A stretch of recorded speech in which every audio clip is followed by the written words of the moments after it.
Hi there, I'm Peter Thompson from the Toronto Chamber Choir, and welcome to Forbidden Music, Episode 2.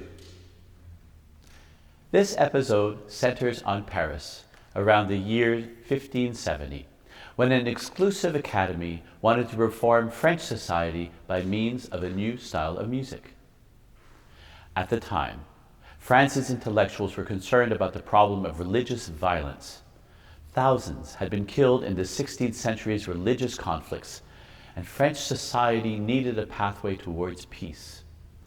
Enter the poet Jean-Antoine de Baillif.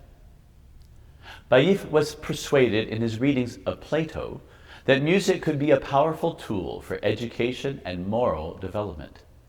He came to believe that the right kind of music would create a new social order and sense of morality, which in turn would lead to a more peaceful society.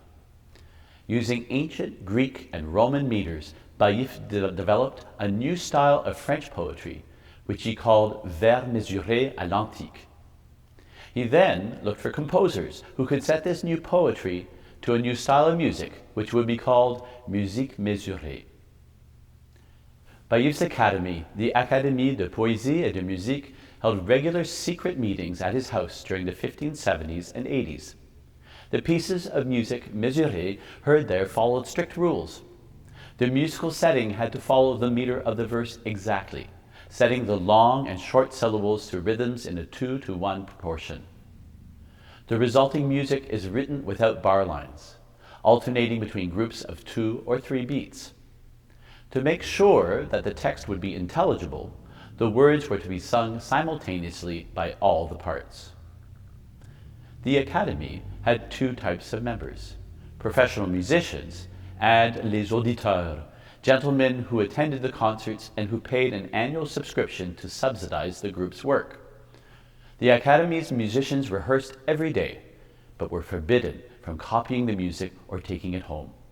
Until the style of musique mesurée was fully developed and its superiority agreed upon, the music and poetry were to be held in secret, kept within this small circle of intellectuals and patrons. This academy included both Catholics like Baillif and Protestants like the composer Claude le Jeune. However, the violence between French Catholics and Protestants continued. Claude le Jeune barely escaped the 1589 siege of Paris with his life, along with his music manuscripts. Baillif himself, the poet who began this pacifist enterprise, published a sonnet celebrating the St. Bartholomew massacre of French Protestants. The musique mesurée style developed for the Academy did not remain hidden from the public forever. Shortly after Claude le Jeune's death, his sister published some of his settings of Baillif's poetry, including the beautiful chanson you're about to hear. The musique mesurée style had a deep influence on French text setting, including the development of French recitative. A final note about the historical French pronunciation used in this performance. It turns out that Jean-Antoine de Baillif transcribed his own poems phonetically using his own original notation. With the help of our friend, Professor Luc Arneson, the choir will be singing Rôze, reine des fleurs, using the pronunciation suggested by Baillif's transcription.